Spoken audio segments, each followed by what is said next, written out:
ant stalo. Sveiki, bičiuliai.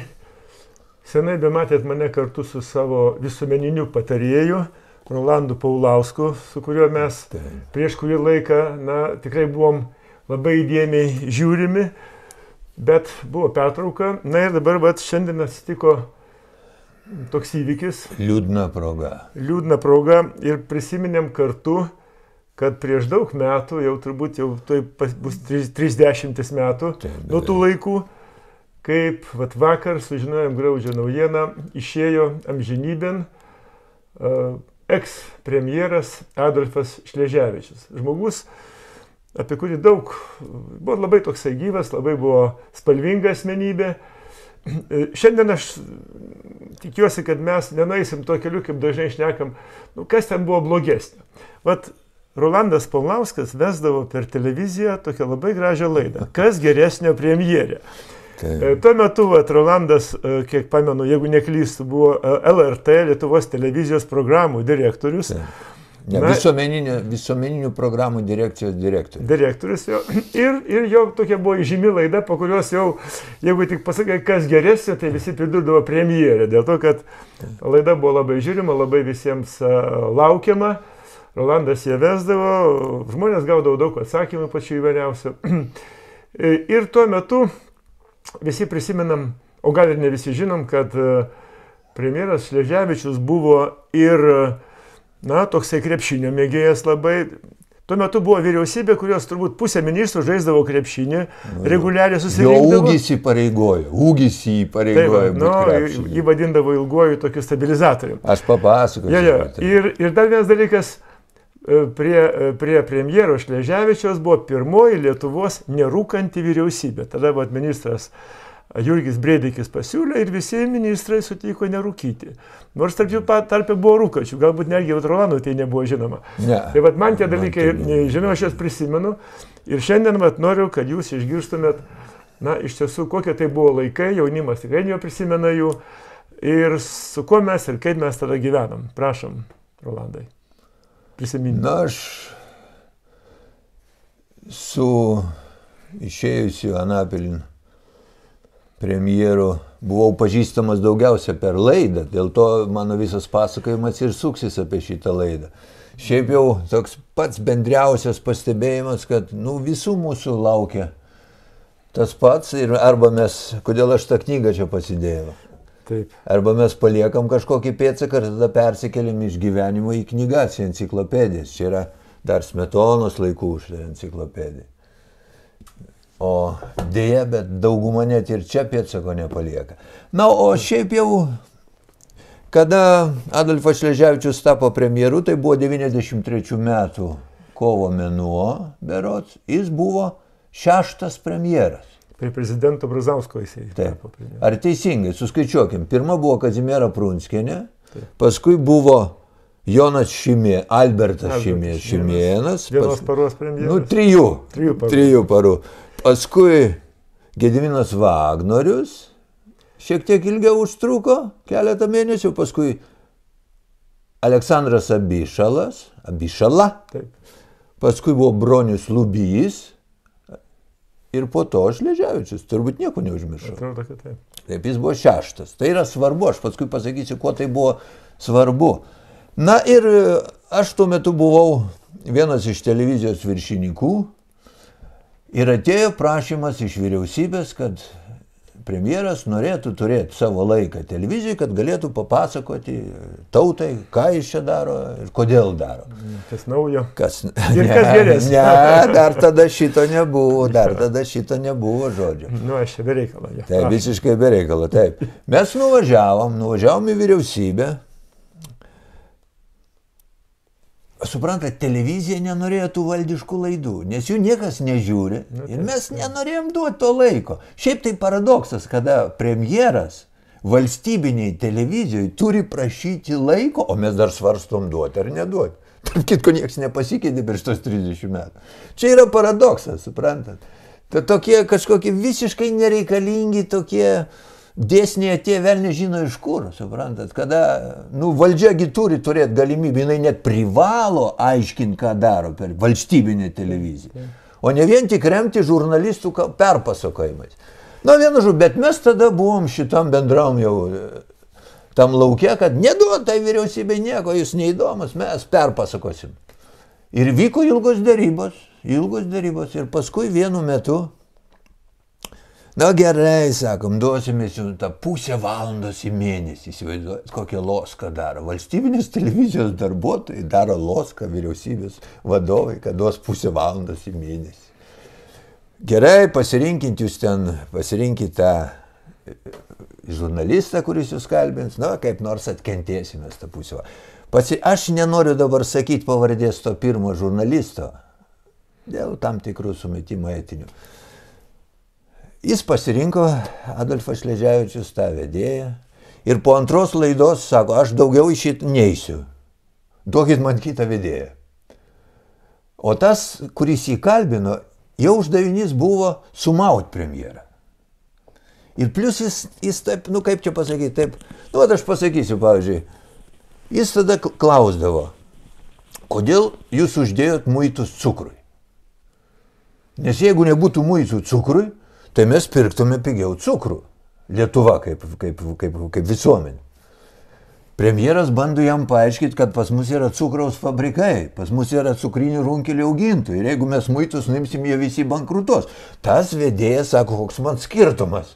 Aš noriu pigiau cukrų pirkti. O premjeras masto valstybiškai, o tas masto grinai per savo asmeninę prizmę. Ir jis, nu vienu žodžiu, jie nesusišnekėjo visiškai, jis atsisakė su šituo vedėju eiti laidą ir aš galvoju, ką dabar daryti, o čia mano buvo dispozicijai.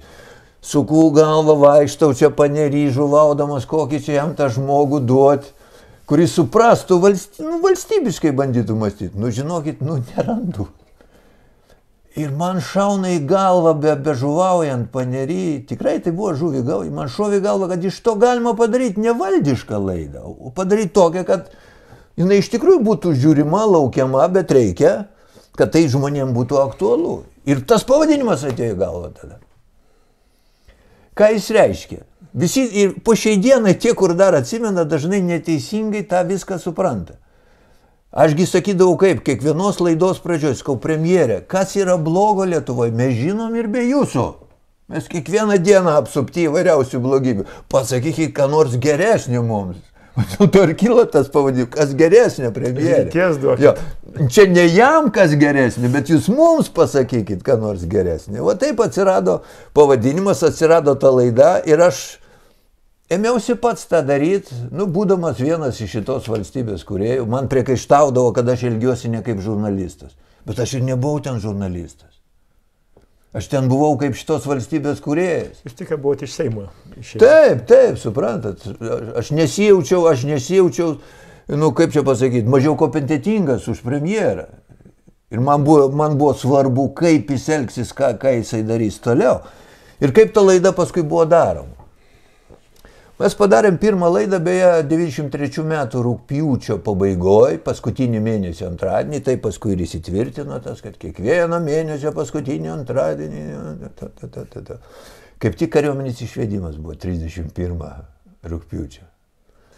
Susilaukė didelio atgarsio, ta mūsų pirma laida, atėjo daug laiškų ir paskui aš tiesiog žiūriu laiškus, kas žmonės jaudina ir tas, kas dažniausiai pasitaiko, kokie klausimai. Aš pagal tos klausimus ir ruošdavau tos laidos scenarijų. Viskas labai paprasta. Ir tai po truputį įsisiubavo ir paskui mes tų laiškų gaudavom maišais, žinokit. Maišais gaudavom. Buvo net atskira moteris pasodinta valstybiniai televizijai, kuri tik mūsų laidos laiškus ten rūšiuodavo. Jinai ėjo į populiariausių laidų tarpą. Ir premjeras tose laidose labai dažnai vartoja žodį stabilizavosi. Jis vis norėjo stabilizuoti. Ir jam prilipo, kad tą, ką jūs matote ir jūs atsimenate, ilgasis stabilizatorius, nes iš tikrųjų tą tokią nuodėmę jis turėjo. Nu, bet žmogus suprat, kokia tai buvo epocha, reikia suprasti. Aš ne veltui paminėjau, kad tai yra 6. premjeras. Ir nuo 90 metų praeina tik kiek čia? 90, nepilni 3 metai praeina, o jau 6. premjeras. Galybė įvykių, galybė permainų, griūtis viena po kitos, nestabilumas visiškas, suprantat. Ir kai jis atėjo, iš tikrųjų po truputėlį ta padėtis pradėjo stabilizuotis ta prasme, kad, pavyzdžiui, atsirado PVM. Nes mokesčių sistema buvo iki jo visiškai tokia padrika, nenusistovėjusi buvo. Atsirado kasos aparatai parduotuvėse. Tame nieko nėra ypatingo. Tai yra praktika tarptautinė, bet būtent jisai, jo laiku tas buvo padaryta. Pradėjo biudžeto surinkimas po truputėlį augti, tada atsirado galimybė algas, pensijas kelt po truputį. Bet vėl, aš nesakau, kad tai tik jo nuopelnas yra. Tiesiog po biškį mūsų valstybė, prie jo pati mūsų valstybė jau atėjo į tam tikrą etapą po pirmųjų metų, po to chaoso tokio 90-ų, 91-ų, ten ko tik ten nebuvo, suprantat. Ir perversmas Maskvoje, ir nepripažinimas. Taigi mes tik buvom pripažinti praktiškai, kiek čia metai du tik tai. Tiesiog prie jo prasidėjo tie procesai, kurios būtų padaręs gal ir bet kuris kitas. Bet tiesiog taip sutapo. Ir dėl to tas stabilumas po truputį atsirado. Ir jis vis vartoja tą žodį. Jis turėjo teisę tą žodį vartoti, bet žmonės pykdavo. Nes vienas dalykas, ką mato vyriausybė, ir jūs, būdamas Seimo nariu, suprantat, vienas dalykas, ką jūs suprantat, ką galima padaryti, ko negalima padaryti. Ir visai kitas, kaip supranta rinkėjai, žiūrovai, kurie nori dažnai to, ko būti iš principo negali. Tai tokie dalykai yra neišvengiami. Ir dėl to, po kurio laiko ta laida įgavo didelį iš tikrųjų populiarumą, buvo toks, man guosdavosi ministrai. Nusako, kad jūs kur velniai rautų, reiškia. Nes kiekvieną mėnesio paskutinį antradienį aš su ta savo scenarijum, su tais klausimais žmonių. Šokdindavo ministrus visus. Ne, aš kažką tais išpešu, tarkim, o kažkuris ministras turės tą viską įgyvendinti paskui. Ir ne tik paskui po mėnesio mes tikrinsim, ar tas viskas yra daroma, suprantat. Pavyzdžiui, pamenu, buvo, vat kaip ir dabar buvo šaltas ruduo, pas mus tada buvo, kaip ir dabar beje, su nafta, dujomis buvo problemų. Ir buvo klausimas, kokią temperatūrą turėti būtuose. O vyriausybė sprendžia, kiek ten tas bus maksimumas, suprantat. Ir kažkurio ten laidoje aš tiesiog, vos ne ant kelių, jūs prašiau dar 1 laipsnį. Tokie. Kiek tas kainavo 1 laipsnis maždaug? Tada aš jau tada pasielgiau kaip populistas. Turėjo padaryti viską. O jam kaip tik gimė anūkas. Taigi sakau, sušals jūsų anūkas. Sušals. Gerai, ten 1 laipsnį pridėjot ir aš jau neskaičiau kiek. Ir vat mes taip darėm, ir suprantat, šita laida pradėjo nepatikti abiem pusėm. Jo aplinka, premjero aplinka, pasidarydavo uždarus tyrimus, ar jo reitingas auga nuo dalyvavimo to laidoje ar ne. Reitingai rodo, kad neauga. Ir jie sako, tai kam tu eini ten? Nieko iš to nėra, tu eini ten, kas mėnesį tave ten kankina. Dar ne viską padarai. Jo, tai aišku, suprantate, o tave visą laiką kankina, neik. O opozicija mane kaltindavo, kad aš irgi netaip darau. Vieną kartą televizijoje klausiu vieno tokio veikėjo, viršininkas buvo tada televizijoje, vienas iš viršininkų. Tu netaip viską darai, sakau, o tai kaip aš turėčiau padaryti, kaip tau patiktų? Jis sako, tu turi taip su jo laidą pravesti, kad jis į kitą laidą neteitų. Tai sakau, kas iš to? Ir jis neteis. Vienkartinis toks šou ir viskas. Jo, suprantat, kas iš to bus? Kokia nauda? Aš jau klausiu, kokia nauda? Jis kaip opozicija, jam buvo svarbu, kad kaip nors jį sudarot. O aš kaip valstybininkas, aš norėjau, kad kartu su premjeru galima šiek tiek įtakot, padėti, kiek mano jėgos leidžia, suprantat. Matyt, kas jaudina žmonės. Aš norėjau, ir pats premjeras norėjo tokios laidos. Kodėl jis eidavo į tą laidą? Jis norėjo būti suprastas. Jis darė daug įvairiausių ten sprendimų, jis norėjo būti suprastas, kodėl daro, ko siekia. Gal ne visada pavykdavo, kitas klausimas, bet jis norėjo būti suprastas. Ir mes tą laidą tai ne tik darydom televiziją. Mes važiuodom į rajonus. Į Bukonių kaimą vieną kartą nuvažiavom, susitikom su žmonėmis kaime, buvom Zarasuose, buvom Aly, kur tik mes nebuvom. Ir itin įdomios laidas būdavo su žmonėmis. Karts nuo karto aš pakviesdavau žmonės į studiją, pavyzdžiui, kaip tas atrodydavo. Parašo vienas žmogus man laišką, skaitau, iš Kudirkos Naumiesčio, sako, jeigu aš žinočiau, kad kirvis paleistas į televiziją, pasieksiu abudu ten, stabilizatorius tu, tai aš nepagailėčiau savo televizoriaus. Aš skambinu jam ir sakau, atvažiuok. Jis važiuojam, tos laidos yra, kaip kurios yra internete, galima pasižiūrėti. Turbūt yra dauguma jų likę tų laidų. Jo, jos yra likę. YouTube galima rasti. Kaip kurias tik tai. Dauguma yra pas mane archyve, ne visos į YouTube sudėtos. Kokią vieną galbūt įdėsim, kad kitas iki žmonės pamatytų. Jo, galbūt jo. Na ir žiūrėkit, kaip tas viskas atrodo. Susėda tie žmonės stalai ir tas aš prisėdu prie to iš Kudirkos Naumiesčio. Ir klausiu, tai atsivežė kirvį? Perskaitau tą jo ištrauką. O suprantat, kur buvo Tūlai ir premjero Šleževičiaus, čia, kaip čia pasakyti, jo garbiai pasakyti reikia. Mes praktiškai užsiėmėm tam tikrą auklėjamąją veiklą. Vat ateina tas žmogus su to kirviu menamu. Mato, pavyzdžiui, vienas, kaip tik buvo turbūt gruodžio mėnuo, svarstė biudžetą Seimas.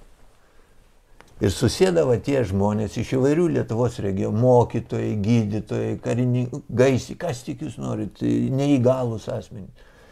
Ir aš klausiu, prisėdu prie mokytojų ir klausiu. Sakau, juk mažai jum, ar ne? Nu aišku. Bet biudžetas tai yra tik toks, koks yra. Ir aš tada klausiu, parodykite, iš kurių atimti. O tada visi, palaukit, o tai iš Kodėl? Kodėl iš manio? Pas jūs yra kažkur padėta. Ir suprantat, ir žmonės galbūt pirmą kartą gyvenime, o taip realiai susiduria su supratimu, kas yra tas biudžetas, kaip jis apskritai funkcionuoja. Ir va čia premjero buvo didelis nuopelnas, kad jis sutikdavo eiti tokias laidas, jos buvo jam sunkios, nemalonios dažnai. Bet po kiekvienos laidos, kur būdavo žmonės, jis pats pasisiūlydavo, padarydavo nedidelį tokį vakarėlį, daug ten sausainių, arbatėlės ir ten, žinokit, jis, jeigu turėdavo laiko, po 2-3 valandas su kiekvienu žmogum kalbėdavo. Ilgiausiai kalbėdavo. Jau man nusibodo, aš jau noriu važiuoti namo, suprantate. O jis dar ten kalba su tuo. Bet jau be kamerų buvo. Jau be kamerų. Paskui, kaip kurie iš tų žmonių antiek jie susidraugaudavo per tuos, kad jis paskui, aš žinau, siūsdavo gėles gimimo dienos proga, kaip kuriuom ten žmonėm, tokie dalykai. Jis nebijodavo tokio betarpiško bendravimo. Nebijodavo jis. Galiu papasakot porą galbūt tokių net linksmų atvejų. Kadangi ta laida kėlė daug aistrų, kaip sakiau, ir vieniem, ir kitiem, ir vienai pusė, ir kitai, aš vieną kartą jam pasiūliau susikeisti vietomis. Aš lyg tai būsiu premjeras, o jis jau tas, kuris kalbina, suprantate. O dabar žiūrėkit, kur yra visas šulapakasas. Nu, nėra jokios. Vat kai man opozicija sakydavo, kad tu turi pravesti laidą taip, kad jis daugiau neteitų, nėra tame jokios problemos. Aš tą galiu be abejo padaryti. Kiekvieną premjerą ir šiuolaikinę taip pat galima pasodinus įvaryti į kampą. Iki isterikos. Iki isterikos tame nėra. Bet nu ir kas iš to? Jinai tokia nebus. Galimybės kitos neatsiras. Tu turi veikti galimybių rėmuose. Tu turi spausti tą premjerą, bet ne tiek, kad iš viso iš jo nieko neliktų. Ir aš kaip vedėjas laidos visą laiką balansavau ant šito. Spaudi, bet tiek, kad neperžengt tam tikros ribos. Kad būtų galima ir kitą laidą dar ateiti, suprantat. Būdavo, kad jausdavo, kad jau pyksta manęs. Taip, būdavo. Tai už tada aš sakau, buvo ta tokia atleidė. O dabar žiūrėkit, jis gavo galimybę dabar mane į kampą varyti. O jis tai tų visų niuansų nežino. Ir jis kaip pradėjo mane stumti į kampą ir klausti, ar galima pragyventi už tokią pensiją. Premjerės, į mane kreivo. Ką aš galiu pasakyti? Suprantat? Tai gerai, išduosiu paslaptį, ten buvo įrašas. Įrašas ir aš prisipažįstu, paskui, žinokit, biškį pamontavau, kad aš neatrodyčiau taip kvailai. Nes jis... Ta turite dar įrašą pasilikęs, būtent va šitą? Ne, o gal kažkur ir yra juoda medžiaga, jau būtų įdomi, suprantat. O jis tiek įsijauti į žurnalisto vaidmenį, jis paskui man sako, nu nors kartą gyvenime aš gavau progą atsigriebti už viską. Ir jis mane į tą kampus. O kaip aš minėjau, labai nesunku yra į kampus. Beje, galiu priminti tėvo Stanislavo žodžius. Vieną kartą kažkokiam laikraštį, nežinau kokia proga, bet jis parašė tokį tekstą maždaug. Juk sako, ir mūsų premjeras Šleževičius, eidamas į šitą velnio laidą, kas geresnio, irgi nori sulaukti gero žodžio. Sako, o ten visiems. Tai o tėvas Stanislavas irgi jautė šitą, suprantate. Tai nebuvo lengva, kaip kam atrodytų. Nebuvo lengva. Ir ne veltui, žiūrėkit, porą tokių pavyzdžių. Tai vieną pasakiau, kai mes apsikeitėm vietą. Buvo kitas juokingas toks, jau tiesiog juokingas atvejis. Sumanėm vasaros viduryje padaryti laidą tokią apibendrinančią, daugiau tokią pakilti virš kasdienybės. Ir aš tu galvojau, kad mes nuvažiuosim į ežerą, žuvausim. Ir be žuvaudami kalbėsim apie labai svarbius valstybinius dalykus. Premjeras sako, kad aš ne žvejys. Sakau, ką daryti? Menas reikalauja aukų. Gerai, sutiko, jam nupirko ten tie jau jo padėjėjai meškerį prikasė sliekų, jis apsirengė sportinę tokią aprangą, kaip žvejui priklauso. Ir atvažiuoja ten prie tokio ežero, ten buvo tokia būsi vyriausybės tokia, vyla tokia, liekanos ten. Ir ten tokia moteris buvo, kuri prižiūri visą šitą. Ir ta moteris paskui pasakoja, sako, aš tai žinau, kad čia atvažiuos premjeras, o čia atvažiuoja kažkokie veikėjai su sportiniais kostiumais ir jinai jos varo lauk. Ta premjeras su visą apsaugą, eikit iš čia, ko gražiau, važiuoju, čia toj premjeras atvažiuoja, eikit iš čia. Tie paskui moteriškė, nu kaip, ir jinai sako, jūs ten sėdi televizoriui, abudu atrodot vienodų ūgio. Suprantat? O tas, kai atvažiavo, sako, aš matau, kad jis nepanašus visai tą iš televizoriaus, toks aukštas krepšininkas. Nu, gavosi toks kuriozas, aišku, smagus, nieko ten tokio blogo, bet toks daug visokių linksmų istorijų buvo. Na ir ką, įdomus dalykas yra galbūt tas, kad po to ne vienam premjerui siūliau daryti tą patį. Nei vienas nesutiko. Nei vienas nesutiko. Ir aš jiems sakau, aš jūsų tikrai nepulsiu, ašgi laikausi tam tikrų taisyklių. Aš ateinu į tą laidą nesudirbti jūs, bet kartu su jumis pabandyti duoti ir paaiškinti žmonėm, kas vyksta, atstovauti žmonių interesus. Vat kad ir šiandien, pavyzdžiui. Vat jūs šiandien svarstėt elektros klausimus pasikvietė Ignitį, bet man tai būtų svarbiausias klausimas. O kodėl jie verčia 3 metam pasirašyti vergovinę sutartį? Ir tai yra valstybinė įmonė. Jeigu būtų tokia laida dabar. Čia neatsakysi vienu sakiniu, nes taip pat gausi klausimą. O tu pats dalyvavai kuriant tą Ignitį.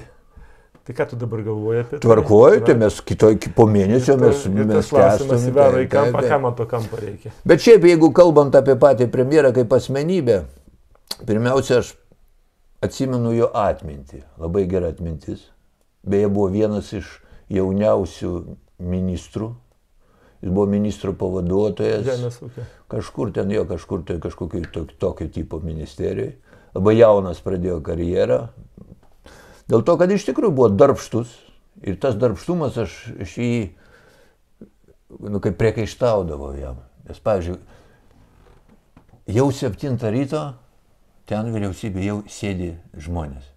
Kai tik pajuto jo silpnybę, kad jo šio galima paprašyti, tiesiog asmeniškų tokių visokių, tai ten eilė žmonių stovėtų. Aš sakydavau, premjerė, tai jūs turite galvoti apie valstybę, ne apie atskirą individą. Bet jis buvo toks, jis buvo žmogiškas, iš tikrųjų žmogiškas, darbštus. Ir kaip pavyzdį, mes gyvenom vienas prieš kitą Turniškėse, kurį tai laikai.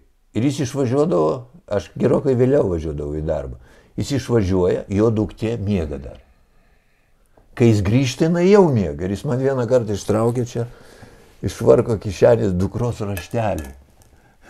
Nes jinai nemato, tėvelį, ten jie prašo kažką, suprantu. Nes jinai jo nemato gyvo, tai jam palikdavo švarko kišenį raštelius tokius, suprantu. Iš tikrųjų, kartais žmonėm atrodo, kad toks premjeravimas, tai čia, toks, žinot, mėgau. Taip, galima ir šitaip. Galima ir šitaip. Norint. Ja, ir aš taip, neminėdamas pavardžių, bet mes šiandien turim tokių, kurie mėgaujasi pačia savo tą pareigybę ir tiek. Tai ir labai lengva tada, tu pasimėgavisi, tavo kadencija praeis ir, gal čia eilutė kokį rašysi, bet jeigu tu nori neatrodyti jau būti, ir kažką realiai padaryti, tai yra... Palikti po savęs. Taip, ir čia, ir palikti ne šiaip savo, bet kažką dar daugiau, ne tik tais įrašą. Kažką tikro ir ilgamžio. Tai čia yra sudėtingas dalykas, sudėtingas darbas, reikalaujantis milžiniškos energijos, atsisakymo savęs. Čia yra labai sudėtingi dalykai. Ir premjeras Adolfas Šleževičius, manau, buvo tas žmogus, kuris iš tikrųjų norėjo padaryti, o ne atrodyti. Galima jį kritikuoti, galima nesutikti ir aš su juo daug kur nesutiktų. Pavyzdžiui, dėl žemės pardavimo užsieniečiams mes ginčydavomės. Aš buvau prieš žemės pardavimo užsieniečiams, jis buvo už. Tada visi buvo už. Bet čia kiti dalykai. Bet tame kontekste, kuriame jis gyvena, kuriame jis gerai jautėsi, jisai darė viską, ką jisai galėjo padaryti. Ir aš tokį ir atsiminsiu. Ir jeigu kalbant apie aplinką, kuri jį supo, tiek žiniasklaida, tiek kolegos, ko gero, tas jo pasitikėjimas žmonėmis, tas jo patiklumas, turbūt ir padarė jam didžiulį meškos paslaugą. Aš nežinau, ar reikia, aš jums tai pasakysiu. Jisai per tuos 3 metų, jis tapo premjero 93 kovą ir iki 96 sausio ar vasario. Išbuvo, kol ta bankų krizė prasidėjo. Jis pradėjo įgauti svorį. Ir savo partijai, kuo toliau, tuo labiau jis įgavo tokį. Ir jis pasidarė rimtų konkurentų kitiems tos partijos lyderiams. Ir prasidėjo partijai vidinės tokios įtampos, kadangi jo svoris augo. Ir sakykime, ta istorija su bankais, beje, tada, kai bankrutavo Laibo bankas, man teko būti vyriausybės posėdėje tą vakarą. Ir nežinau, juk jie tai ne prieš mane vaidino spektaklį. Vat sėdi premjeras, sėdi ministrai, ne visi, kaip kurie jau iš karto išsižadėjo. Ir jie visi svarsto, kas atsitiko, kodėl. Aš neišgirdau iš jų aiškaus atsakymo, jie patys nežinojo, kas atsitiko. Bet čia jau būtų visiškai kitos temos, aš čia galėčiau prisiminti Konopliovą, Tauro banko savininką, kuris man ne 1 valandą savo kabinete yra aiškinęs, kad Lietuvos bankininkystės neleis, kad būtų. Konopliovo buvo tokia mintis. Jis sako, bankai turi priklausyti tiem, kam turi priklausyti.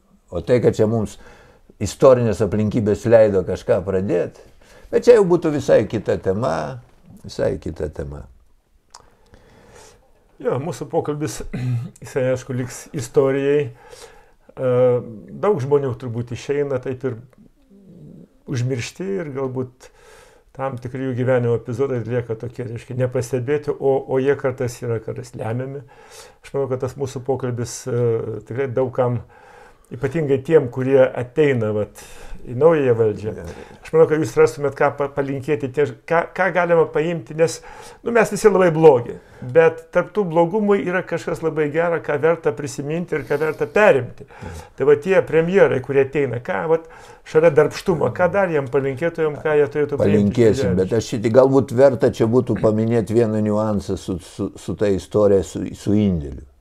Nes dabar yra daug spekulacijų, aš kadangi žinau tą dalyką visiškai tikrai, tai Laibo bankas bankrutavo, dabar nepamenu, ne tai 8, ne tai 10 gruodžio, o premjero Šleževičiaus indėlis pusmetinis baigėsi 2 dienas iki to banko bankroto. Ir jisai vietoj to, kad jeigu jis būtų žinojęs, kad tas bankas bankrutuos, tai jis turėjo visiškai pilną teisę tą indėlį pasimti, nes baigėsi terminas. Ir viskas. Bet ką jis padarė? Jis paėmė dalį pinigų, nupirko savo žmonai mašiną, o kitą dalį vėl grąžino. Tai čia yra visiems tiem atsakymas, kurie mano, kad jis iš anksto žinojo. Taip. Paskui jau paėmė jo indėlį jau po to tą likusią dalį. Jo padėjėjas, kuris turėjo įgaliojimą operuoti šito indėlį. Čia jau kita istorija. Bet kad jis nežinojo apie Laibo banko bankrotą, man tai yra argumentas, mes su juo šnekėm, ir jis man sako, jeigu aš būčiau žinojęs, kad jis bankrutuos, tai aš 2 dienas prieš baigėsi terminas būčiau pasiėmęs ir viskas. Šitas įvykis buvo kaip juoda dėmė jo biografija. Taip, ir dabar eina daug visokio apaugė, visokiom legendom. Žinau, buvo skambutis, pavyzdžiui, aš net buvau liudininkas to skambučio. Skambino Brazauskui ir klausė, sako, jeigu čia taip tokios isterijos, tai aš tada atsistatydinu, jeigu čia taip jau svarbu. Brazauskas sako, ką čia dabar, žinai, tuo labiau, kad jis jam paaiškino, kad tas indėlis baigėsi 2 dienas prieš tai, o po to paėmė, šito aš negaliu pasakyti, ar su jo žinia, ar be jo žinia. Jis sako, kad be jo žinios jo tas padėjėjas išsigandęs, jis turėjo įgaliojimą, jis paėmė. Paskui jis grąžino tą indėlį, atgal. Brazauskas sako, ne, viskas gerai, tęsiam darbą. Bet čia įsijungė vidinė konkurencija Socialdemokratų partijai ir tą pačią dieną, po kelių valandų, jau Brazauskas paskambino su visai kitom intonacijom. O per tas keletą valandų apsilankė grupė draugų. Ir nesunku būtų tuos draugus čia įvardinti, bet ar to reikia? Nereikia, ne, čia be abejo, bet čia net tame reikalas. O dabar jeigu kalbant apie šiaip jau apie premjerus, tai reiktų pasakyti, kad Adolfo Šleževičiaus laikmetis buvo geras tuo, kad dar nebuvo tokių aštrių geopolitinių problemų. Šiandien yra situacija visiškai kitokia. Šiandieną atsirado problemos tokios, kurių tuo metu nebuvo. Ir kas liūdniausia, kad aš turiu konstatuoti su didžiuliu liūdesiu, kad mūsų politinis elitas neturi intelektualinio potencialo suvokti šitas problemas reikiamų gylių. Ir ko galima palinkėti premjerui? Ne premjerui reikia linkėti, o mums reikia palinkėti tokio premjero, kurio galvoj pasaulio vaizdas būtų artimas realybei. O ne priešingas. Suprantat? O kai mes turim premjerą, kuris gyvena savo pasaulyje, kuris nieko dažnai bendro neturi su gyvenimu, su realybė, su pasaulio realybė, aš jau kalbu pačiais stambiausiais dabar dalykais. Vat sakykime, kai mes su jumis kalbam, šiandieną prieš porą valandų Saudo Arabijai nusileido Kinijos prezidento lėktuvas, generalinis sekretorius. Jis atvažiavo su tokia misija, kuri jeigu jinai duos startą, viskas keisis pasaulyje. Šiandieną mūsų spauda apie tai nieko nerašo. Ir nerašo ne dėl to, kad jie nenorėtų, jie nesupranta, kas vyksta. Nes aš skaitau mūsų spaudą, ten yra toks preskas vaizdas, toks vienpusiškas, toks išeinant iš pasaulio vaizdo, kaip aš norėčiau, kad būtų. Ne taip, kaip yra, o taip, kaip aš norėčiau, kad būtų. Tai vat aš ir vėlgi ne premjero linkiu, aš mums linkiu premjero, prezidento tokio, kurio galvoj pasaulio vaizdas yra maksimaliai artimas realybė. Kitaip mes visi labai labai pralošim. Mielas Rolandai, šitą temą būtų galima tęsti ir vystyti tą linkmę, ką jūs pradėjote, bet aš manau, šiandien tikrai gerų žodžių ir gerą dvasia mintimi prisimenam. Taip, šita laida yra skirta palydėti į enciklopediją. Jam žinybė ir kad jisai išeitų su tokiu šviesiu, gražiu vaizdu, nes jisai iš tikrųjų nežiūrint į bet kokias ten jos, sakysim, tas paliko gražų pėdsaką mūsų valstybė. Tikrai vien tai, kad aš pasakiau jau, nerūkantį vyriausybę, sportuojantį vyriausybę, gražus prisiminimai. ko dėja šiandien nėra, nors atrodo jauna vyriausybė. Ir kad nereikia, kas atsitiko, kad mes tokie nebegyvastingi pasidarėm. Kažkokie taip kerpėję, apsamanoję, dvasioje, reiškia, kūnai.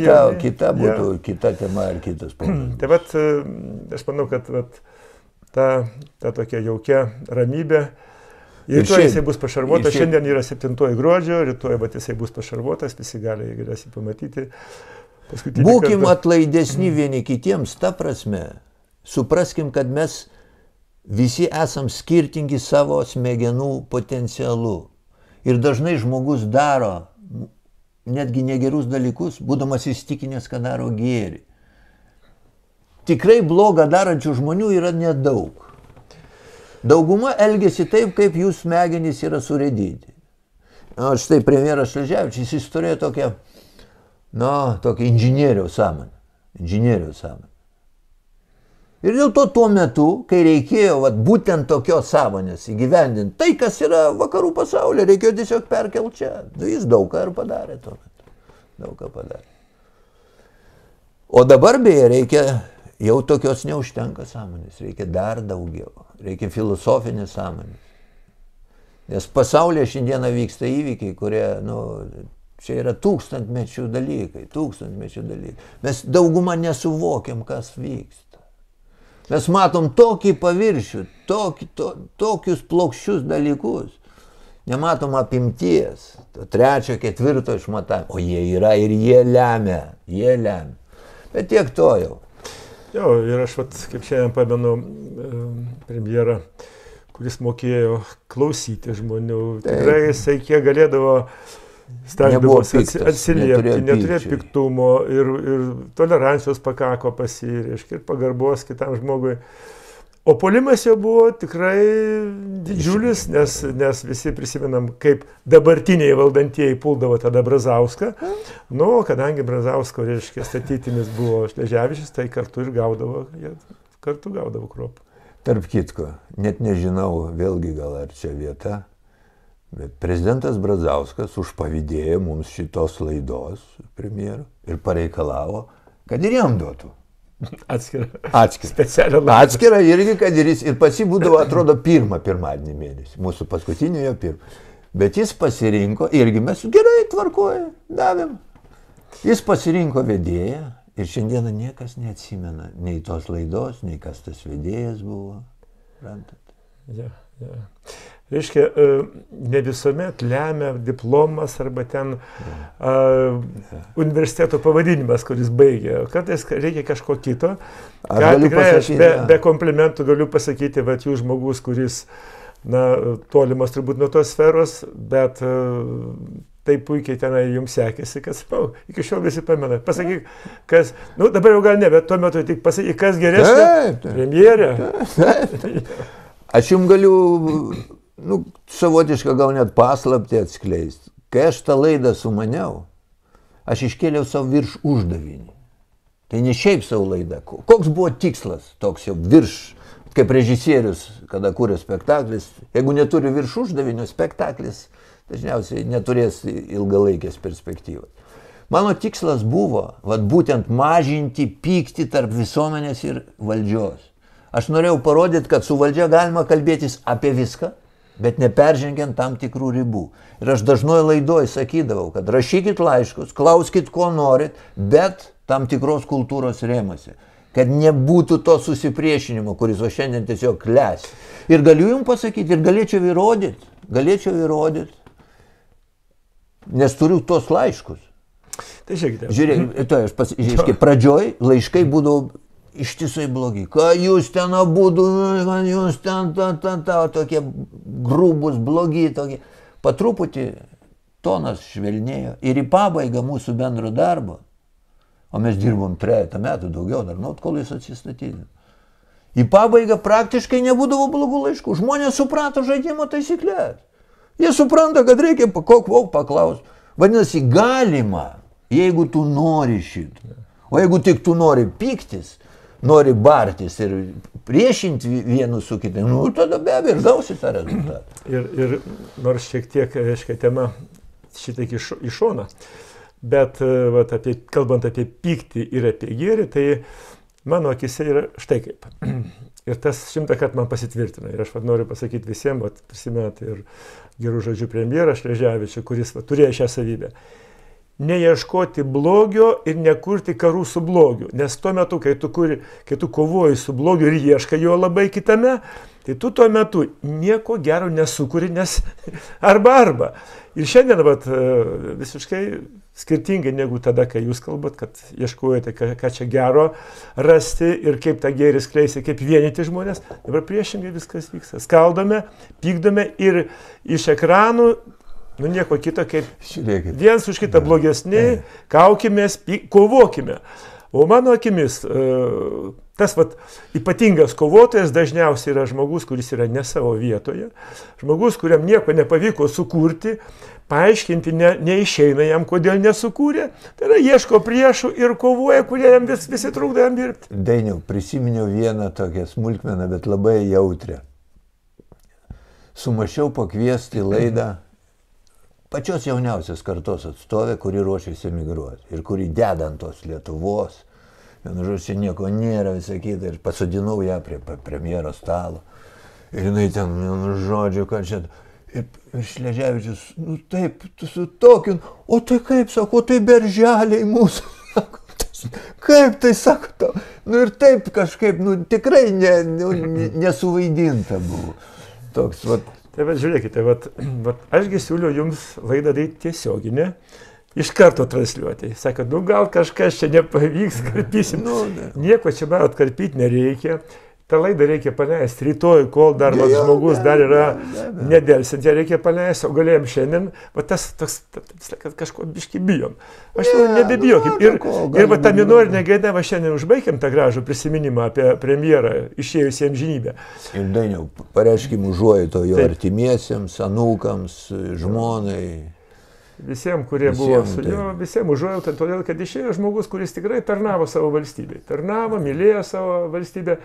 Kas ten ką besakytų, bet jis tikrai turėjo daug labai gerų tokių savybių, kurias prisimindami ieškosime kituose ir auginsim tas gerasias savybės. O kai mes ieškam blogio, tai tas blogis ima augti. Tai nebeieškokim. Ir šito pavyzdžių. Aš manau, kad susitarkim, Rolandai, kad kitą kartą, kai susitiksim, pratęskim šitą pokalbį, bet jau su iliustracijomis iš jūsų laidų. Ir būtent per tas iliustracijas kreipkimės į šiuolaikinę žiniasklaidą, kad jinai imtų pavyzdį iš tokių laidų.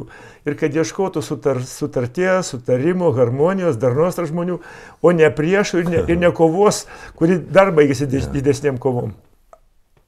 Nu, aš galėčiau pasiaukoti ir pasiūlyti ir dabartiniai premjeriai laidą. Pavyzdžiui, tauta turi klausimų premjerė.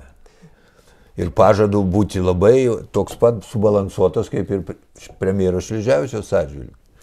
Miela Ingrida, aš tikrai neabejoju, kad Rolandas ką pasakė, tai ir padarys. Pasinaudokit progą, nuostabi proga. Šiandien šalia tos graudžios nuotaikos, jeigu tai būna tokia, viltį teikianti, žiūrinti į ateitį, vienijanti visus, viens kitam linkinti gero. Dainiau, suvienyti negalima tie, kurie skirtingai mato pasaulį, bet bent jau nematyti priešų. Nereikėtų, reiškia, vietoj to, kad kurti, ištisai kovoti. Tai turbūt padėkokim tie, kurie mus matė, padėkokim žmonėms už tai, kad sėja gėrį, imkime pavyzdį iš gerų žmonių ir išleiskime jam žinybę Adolfą Šleževičių, garbingai, gražiai, viens kitam padavę rankas, netgi tie, kurie galbūt tuo metu ne visuomet gero jam linkėdavo, bet čia yra proga tą padaryti. Tai ačiū, Rolandai.